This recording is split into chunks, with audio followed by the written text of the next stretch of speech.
जय हिंद दोस्तों। आपके अपने परिवार द शिवा एकेडमी में मैं आप सभी का स्वागत करता हूं।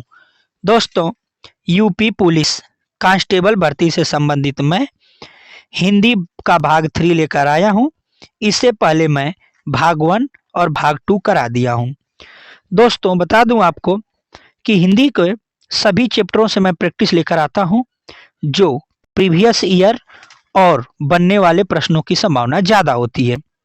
तो इसलिए दोस्तों, प्रीवियस ईयर बहुत ही इंपॉर्टेंट हो जाता है। यदि आप हमारे चैनल पे नए हैं तो चैनल को सब्सक्राइब करें, बेल आइकन की घंटी को प्रेस करें तथा हमारे इस सेशन को ज़्यादा से ज़्यादा शेयर करें। तो आइए दोस्तों, चलते हैं हम आज के अपने पहले प्रश्न पर। आज का हमारा पहला प्रश्न दोस्तों, जो कहा न जा सके उसे क्या कहते हैं? वाक्यांश के लिए एक शब्द पहले करते हैं दोस्तों। अकथनीय, अगम्य, अजर, अक्षम्य। तो उसको कहते हैं दोस्तों अकथनीय।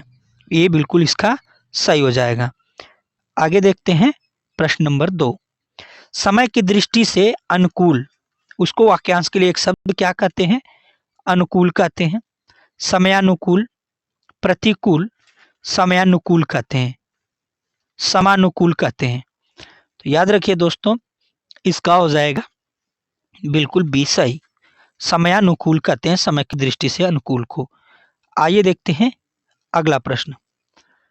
जो सब कुछ जानता है उसे क्या कहते हैं? यज्ञ, कृतज्ञ, विशेषज्ञ, सर्वज्ञ। तो उस व्यक्ति को कहते हैं दोस्तों सर्वज्ञ। क्या कहते हैं? सर्वज्ञ कहते हैं। अगला प्रश्न होगा प्रश्न नंबर 4। जिसकी गर्दन सुंदर हो उसे क्या कहते हैं? सुदर्शन, सुग्रीव, सुगर्दन, सुगत। तो उसे कहते हैं दोस्तों सुग्रीव। जिसकी गर्दन सुंदर हो उसको कहते हैं सुग्रीव कहते हैं। आइए देखते हैं अगला प्रश्न। अगला प्रश्न होगा पुरुष एवं स्त्री का जोड़ा क्या कहलाता है? पति पत्नी, दंपति, युगल, युग्म। तो यह कहलाता है दोस्तों दंपति कहलाता है, पुरुष एवं स्त्री का जोड़ा। बी इसका सही होगा। आइए चलते हैं नेक्स्ट प्रश्न पे। प्रश्न नंबर हो जाएगा 6। कार्य को नए ढंग से करने की पद्धति क्या कहलाती है? पारंपरिक, नवगत रूप, आधुनिकरण, नवीनीकरण। तो उसको कहते हैं दोस्तों नवीनीकरण। डी बिल्कुल इसका सही हो जाएगा, नवीनीकरण। आइए देखते हैं अगला प्रश्न। जंगल में लगने वाली आग क्या कहलाती है? दावा नल कहलाती है, कामा नल, बड़वाना नल, जठरा नल। क्या कहलाती है दोस्तों? तो यह कहलाती है दावा नल कहलाती है। आइए चलते हैं नेक्स्ट प्रश्न पे। प्रश्न आदि के उत्तर की अपेक्षा करने वाला क्या कहलाता है? उत्तरायणी, उत्तरापेक्षी, उत्तरीय, उत्तराधिकारी। तो प्रश्न आदि का उत्तर की अपेक्षा करने वाले को उत्तरापेक्षी कहते हैं। ए बिल्कुल, बी बिल्कुल इसका सही होगा। आइए देखते हैं अगला प्रश्न। ज्येष्ठ का विलोम क्या होता है? पूर्व, अग्रज, कनिष्ठ, भूत। तो उसको कहते हैं दोस्तों कनिष्ठ। क्या कहते हैं उसको? कनिष्ठ कहते हैं। आइए चलते हैं अगले प्रश्न पर। गमन का विलोम शब्द है चढ़ना, जाना, उतरना, आगमन। तो गमन का विलोम होता है दोस्तों, बता दूं आपको कि आगमन होता है। डी बिल्कुल इसका सही होगा। आइए देखते हैं अगले प्रश्न पर। अवनी का विलोम क्या है? आसमान, गमन, अंबर, आकाश। तो इसका हो जाएगा मेरे दोस्तों अंबर। इसका विलोम क्या होता है? अंबर होता है। 11 का सी होगा। आइए चलते हैं अगले प्रश्न पर। हे का विलोम शब्द है हार, हास्य, ग्राह्य, ग्राम्य। तो हे का विलोम शब्द होता है दोस्तों ग्राह्य। सी बिल्कुल इसका सही हो जाएगा। आइए चलते हैं नेक्स्ट प्रश्न पे। श्री गणेश का विलोम शब्द क्या है? विनाश, इतिश्री, श्री राधा, इनमें से कोई नहीं। तो श्री गणेशाय का होता है दोस्तों इति श्री, विलोम शब्द इसका होता है इति श्री। अगले प्रश्न पे चलते हैं। अगला प्रश्न होगा अथ का विलोम शब्द है अंत, अध, अर्थ, इति। तो इसका विलोम शब्द है दोस्तों इति। इति बिल्कुल इसका सही है। अगला प्रश्न होगा 15 नंबर।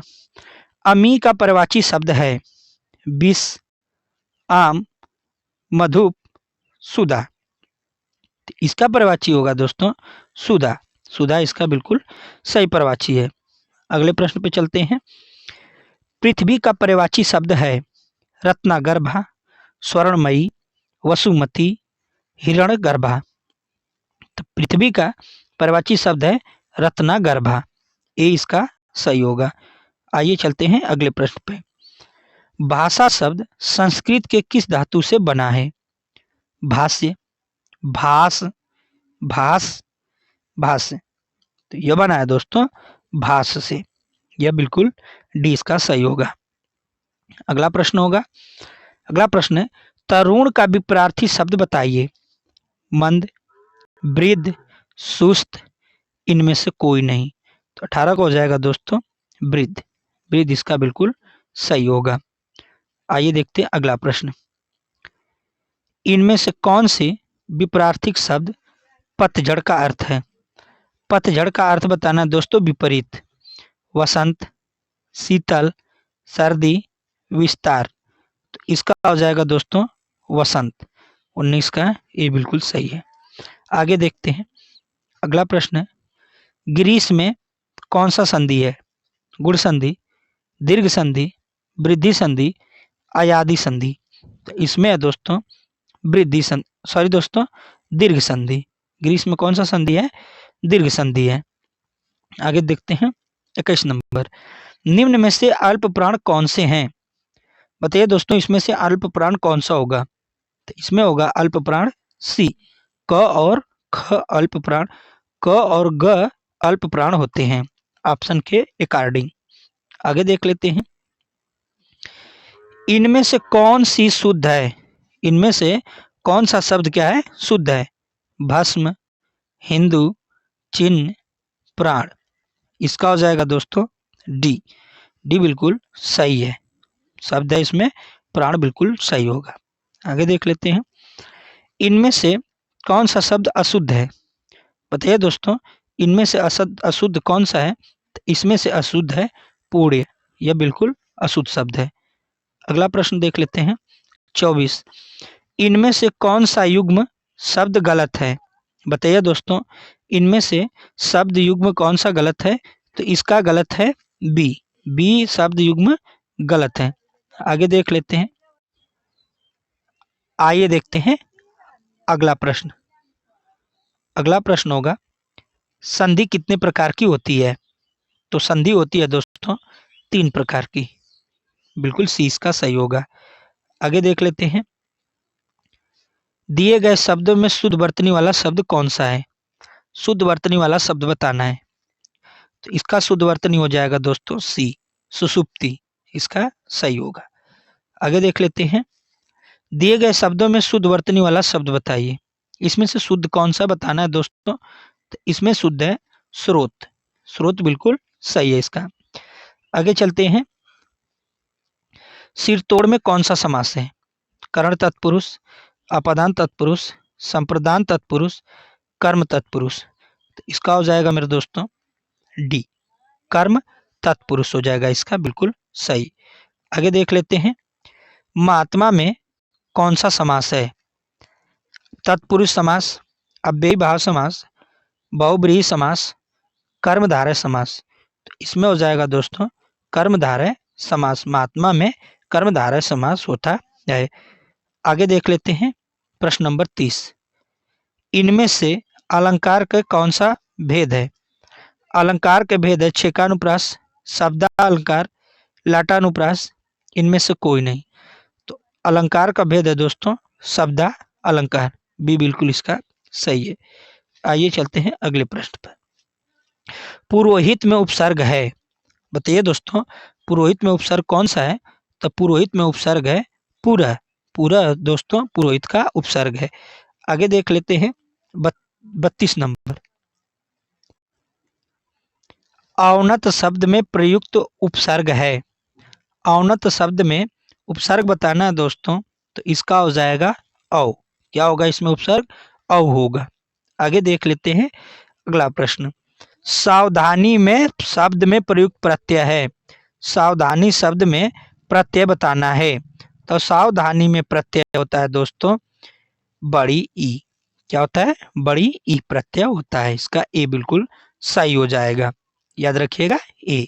आगे देख लेते हैं अगला प्रश्न। इनमें से कौन सा भाववाचक संज्ञा है? भाववाचक संज्ञा बतानी है इसमें, तो भाववाचक संज्ञा इसमें दोस्तों बचपन। कौन सा संज्ञा इसमें भाववाचक है? बचपन में भाववाचक संज्ञा होती है। आगे देख लेते हैं 35। शिव का विशेषण क्या है? तो शिव का विशेषण होता है दोस्तों सौ।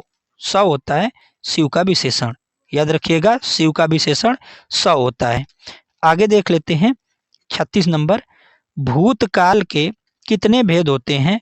तो भूतकाल के भेदों की संख्या होती है 6। भूतकाल के भेद कितने होते हैं? 6 होते हैं। अगला प्रश्न होगा 37 नंबर। इनमें से अपदान कारक की विभक्ति क्या है? बताइए दोस्तों, अपदान कारक की विभक्ति होती है से। अपदान कारक की विभक्ति क्या होती है? से होती है। अगला प्रश्न होगा 38। यथार्थ में कौन सी संधि है? दीर्घ है, वृद्धि है, गुण है, इनमें से कोई नहीं। तो इसका हो जाएगा दोस्तों दीर्घ है। यथार्थ में कौन सी संधि है? दीर्घ संधि है। आइए देखते हैं अगला प्रश्न 39। इनमें से तत्सम शब्द का चयन कीजिए। बताइए दोस्तों, तत्सम शब्द वर्षा है, आंसू है, हाथी, बारात। 39 का हो जाएगा दोस्तों ए, वर्षा। वर्षा है दोस्तों तत्सम शब्द। आइए देखते हैं अगला प्रश्न 40 नंबर।